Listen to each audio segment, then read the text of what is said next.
Welcome back to CIA Declassified. It is 2012. You are sitting in a high end bistro in Brussels. Across from you is a high ranking trade minister from a non aligned nation, sipping on espresso and checking his shiny new iPad. To the world, this device is the pinnacle of consumer security, a walled garden that even the most talented hackers struggle to crack. But you know better. You are a CIA technical officer, and you've been tracking this specific serial number since it left the factory in Shenzhen. You aren't worried about his password. You aren't worried about his encrypted apps. You are looking at a device that has already been blessed by the agency's embedded development branch. Deep within the extensible firmware interface, EXTENSIBL, I think that's extendable actually. Firmware interface, or EFI, lives a tiny piece of code that the user will never see. It is a digital parasite that wakes up before the Apple logo even appears on the screen. It doesn't live on the hard drive, it lives in the silicon itself. Imagine the arrogance of the target. He thinks that if he suspects a compromise, he can just restore to factory settings and be safe. He thinks that by wiping the storage, he's killing the virus. But the virus is immortal. It's sitting in the dark matter of the computer. The firmware that manages the hardware while he swipes through his emails, your implant is silently exfiltrating his GPS coordinates, his microphone feed, and his keystrokes. You've turned his status symbol into a bugging device that survives even the most thorough digital scrubbing. In this era of the mobile revolution, the agency realized that traditional malware was a disposable tool. They needed something permanent. They needed a way to ensure that once they owned a device, they owned it for the life of the hardware. This required a level of hardware sorcery that pushed the boundaries of what was possible. You are watching a man carry a spy in his pocket, a spy that is part of the machine's very DNA. The bistro is loud, the coffee is bitter, and the target is completely, beautifully transparent. This is the cold reality of Project Dark Matter. It is the realization that in the 21st century, there is no such thing as a clean machine if the CIA has touched it. It is the pursuit of the persistence holy grail, a bug that simply will not die. While the tech world argues over encryption keys, the agency is busy rewriting the rules of the BIOS, ensuring that the sacks of shit who think they're secure are actually just walking beacons. Why the name? Project Dark Matter was named to reflect the nature of the target. In physics, dark matter is the invisible substance that makes up the vast majority of the universe's mass.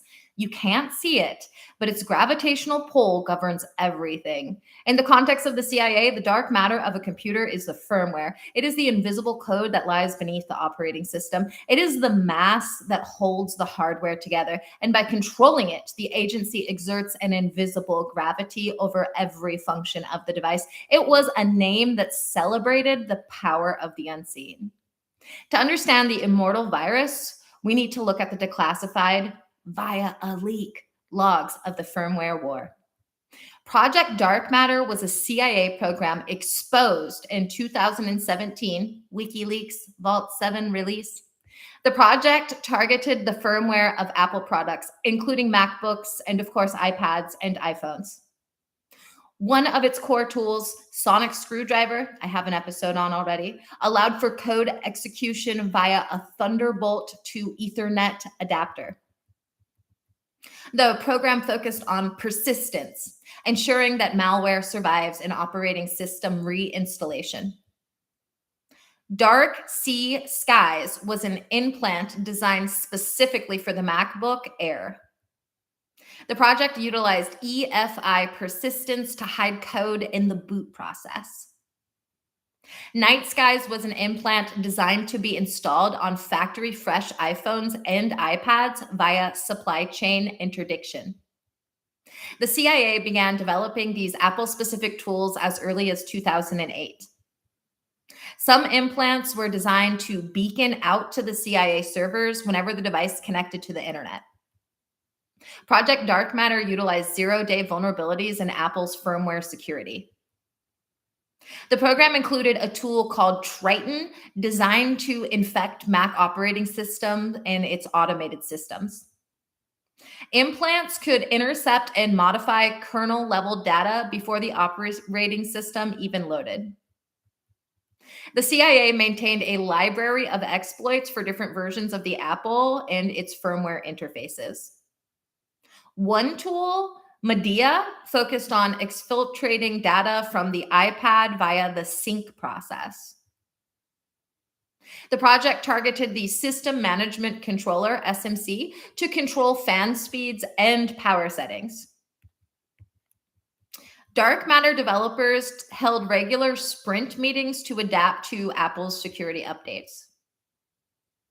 The program explored the use of acoustic exfiltration, sending data via high-frequency sound from the speakers.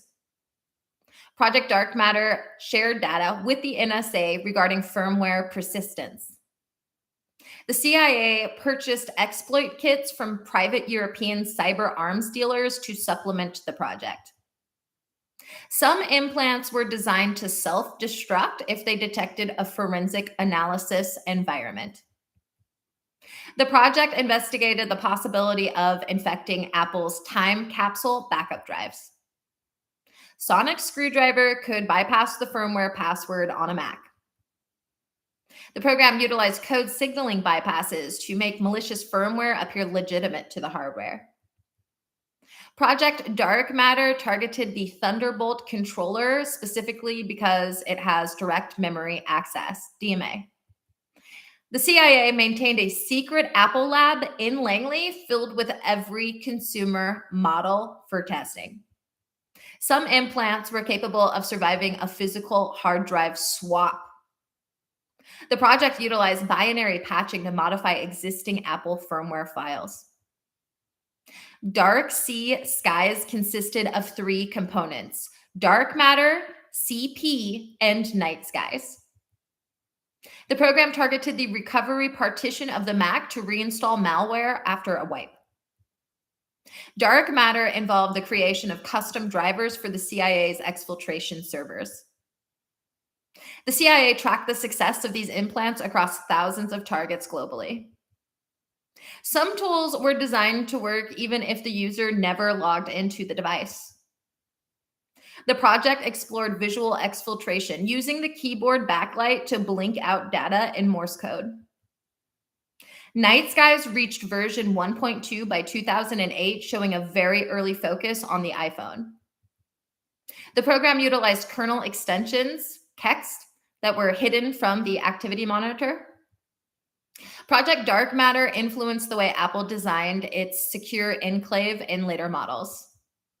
One tool was designed to turn the iPad's microphone into a continuous listener for ambient conversations. The project used supply chain interdiction teams at major shipping hubs like Memphis. Dark matter code was written in the mix of C and C++ and assembly. The program targeted the EFI variables to store persistence configuration data. Some implants could disable the Mac's camera LED so the user wouldn't know they were being filmed. The project investigated side channel attacks targeting the processor's power consumption patterns. Project Dark Matter maintained a database of Apple's unique root certificates. The CIA recruited hardware hackers from the private sector specifically for this project. Some implants were designed to hop from a MacBook to an iPhone via the charging cable. That's crazy. That's crazy cool is what that is.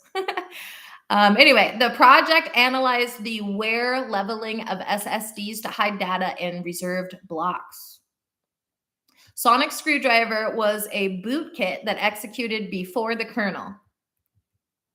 The program targeted Apple's airport routers for network-level surveillance.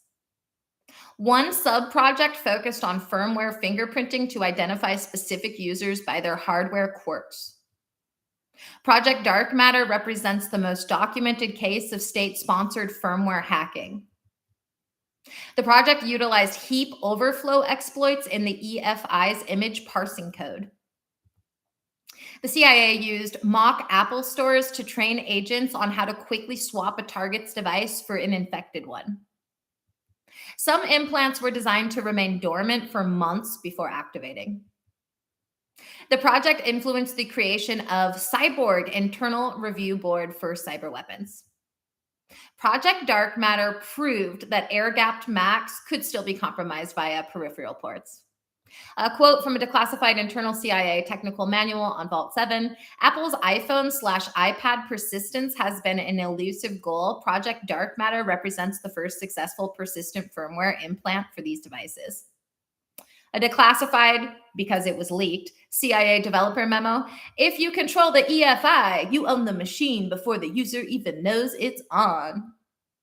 A declassified CIA project briefing memo. Night Skies provides a persistent covert presence on the device that survives even a full restore of the operating system. Another leaked one from the Vault 7 documentation. The goal is to move the frontier of infection below the level of the hard drive and into the permanent hardware structure. Another leaked one. We are targeting the dark matter of the system, the code that nobody looks at but everyone relies on. A declassified CIA operational guide. Sonic screwdriver allows us to bypass the boot security of a locked Mac in seconds using a standard peripheral. Remember, everybody, I have an episode on sonic screwdriver. And here is one that was also leaked from the CIA Deputy Director for Science and Technology. He said, the persistence of these implants is our greatest strategic advantage in long-term surveillance. End quote. While the Vault 7 leaks were extensive, there are still massive holes in our understanding. The heaviest redactions involve the section titled Collaborative Protocols Collaborative Protocols with Domestic Silicon Valley Entities. We're talking about an estimated 421 pages of missing data. The government and the leakers themselves used Exemption B1 for national security and Exemption B4, which protects trade secrets and commercial information. This suggests, and I speculate, that the redactions detail exactly which backdoors were provided voluntarily by tech companies. I speculate that these pages contain the master keys for Apple's older code signing certificates, and I further speculate that about 85 pages were redacted specifically to hide the fact that the CIA has a direct tap into the cloud-based firmware update servers themselves. Now, I'm not the only one with theories. In the world of dark matter, the line between feature and flaw is razor thin. For instance, there's the Apple-Langley handshake theory. It's a persistent one that suggests that Apple intentionally left the Thunderbolt DMA access open specifically to allow the CIA to run sonic screwdriver without a fight. Then there's the silicon sleeper theory. Some theorists believe that every Apple device manufactured between 2010 and 2015 has a sleeper cell of CIA code built into the factory firmware, just waiting for a specific trigger packet over Wi-Fi. Then there's the iPad conspiracy. Some conspiracy enthusiasts speculate that there is a ghost iPad mode, a hidden secondary operating system that runs in parallel to the consumer operating system dedicated entirely to surveillance. And then there's the genius bar ghost theory. It's a persistent one that genius bar technicians in major cities were secretly vetted assets who would install Project Dark Matter implants during routine screen repairs. Was it a success? I mean, tactically, it was a firmware guillotine. Project Dark Matter was a devastating achievement in endpoint domination. It effectively ended the era where a user could trust their own hardware. By weaponizing the Thunderbolt port in the EFI, the CIA turned the physical security of a locked room into a joke. It allowed for fast-acting infiltration. An agent could infect a target's laptop in the time it took for them to go pee. The tactical use of supply chain interdiction meant that the agency could win the war before it even started, delivering pre-broken devices to high-value targets. Furthermore, the tactical versatility of the implants, being able to turn on microphones, cameras, and GPS without any user interface indicators, made it the perfect tool for 24/7 surveillance. It proved that the walled garden of Apple was actually a glass house for the intelligence community. It forced the security world to move away from antivirus and toward hardware root of trust. But the CIA was already 3 steps ahead, having already compromised the root itself. It was a tactical triumph of persistence over disposability. Strategically, it was the end of the idea of a digital sanctuary. Project Dark Matter was about total lifecycle ownership. It shifted the strategic goal from infecting a user to owning a brand. If you can compromise the firmware of the most popular consumer devices, you have a strategic window into every boardroom, embassy, and bedroom in the world. It eroded the sovereignty of the individual over their own tools. It turned global tech giants into involuntary, or as I speculate, 100% voluntary partners in a planetary panopticon. The strategic fallout was a Cold War in the Silicon. It forced tech companies to treat their own firmware as a battleground, leading to the creation of secure boots and lockdown hardware that paradoxically made the devices harder for users to repair while remaining vulnerable to state-level actors. It proved that in the digital age, a factory reset is a lie. It established the CIA as the hidden administrator of the world's most elite hardware, ensuring that no matter how many times the drive was wiped, the Immortal virus remained the final authority. As far as technological and operational breakthroughs go, it led to quite a bit, such as EFI,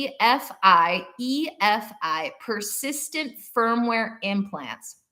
Project Dark Matter perfected the act of injecting code into the unified, extensible firmware interface. This resulted in the ability to run malicious code before the operating system security checks ever began, creating a persistent infection that survived operating system wipes and hard drive replacements.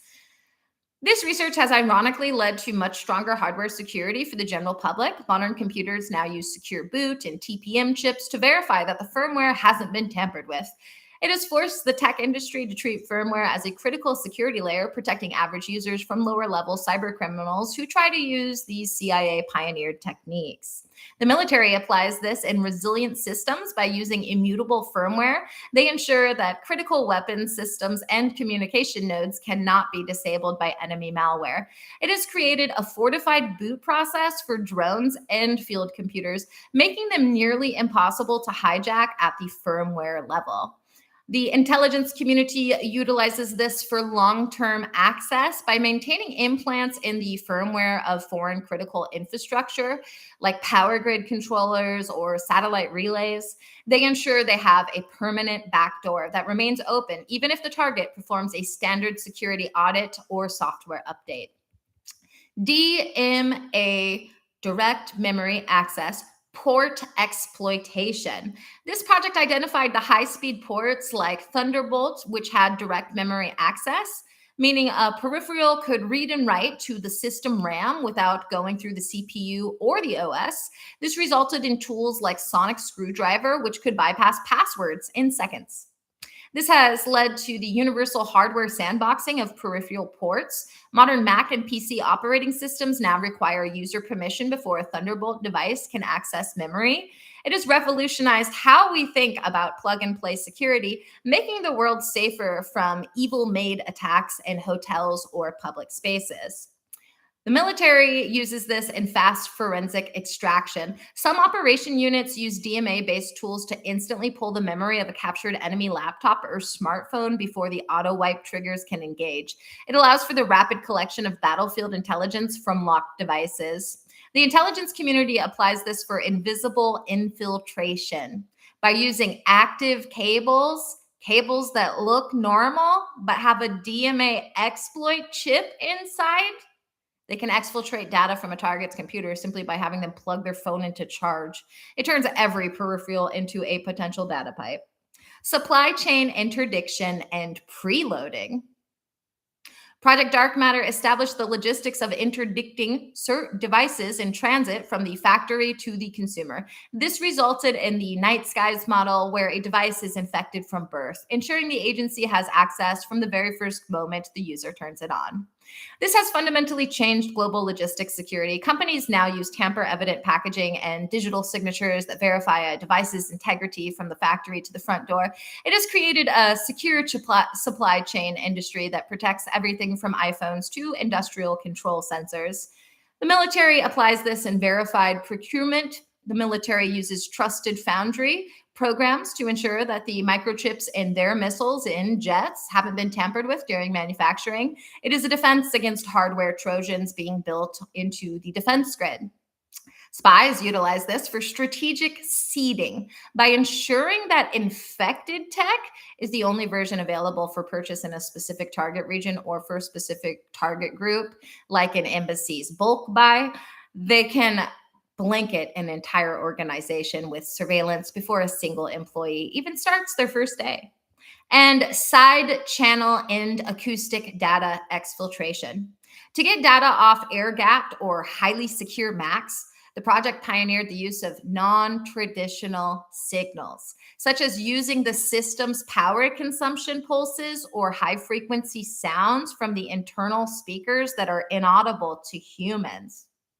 This has led to the development of inaudible communication for consumer tech, like cross-device tracking, where your TV sends a silent signal to your phone to let advertisers know you're watching.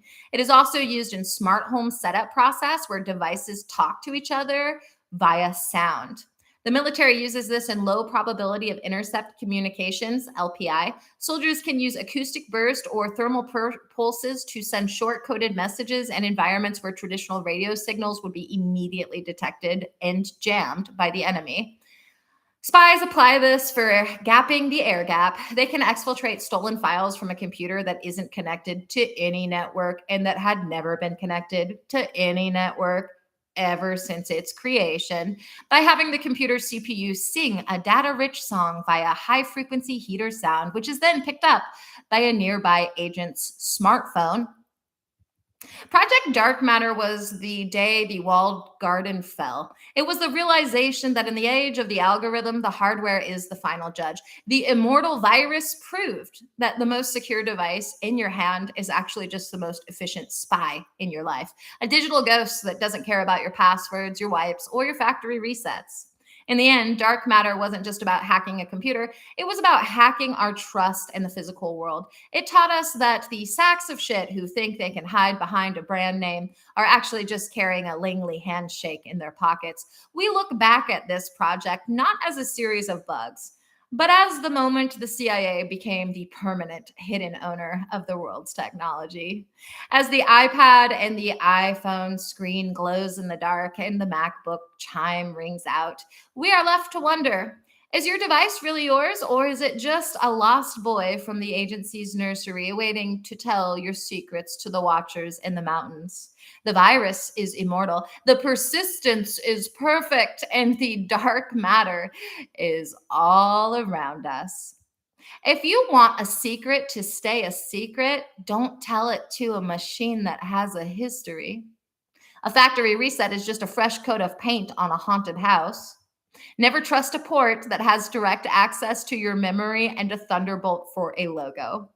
In the world of firmware, the person who writes the BIOS is the person who writes the future. If your iPhone is acting like a sack of shit, or your iPad, it might just be because it's busy talking to my friends in Virginia. And remember, the only truly clean device is the one that's still in the ground in 1,000 pieces. Thanks for listening, and join us next time as we're going to be examining Raven Rock. It is the alternate joint communication center, the CIA's primary backup mountain for the end of the world. We'll look at the granite shields, the atomic-proof servers, and the secret tunnels where the agency plans to wait out the fire while the rest of us are left in the ash. Join us next time for the Doomsday Mountain. In the meantime, I'll see you in the archives.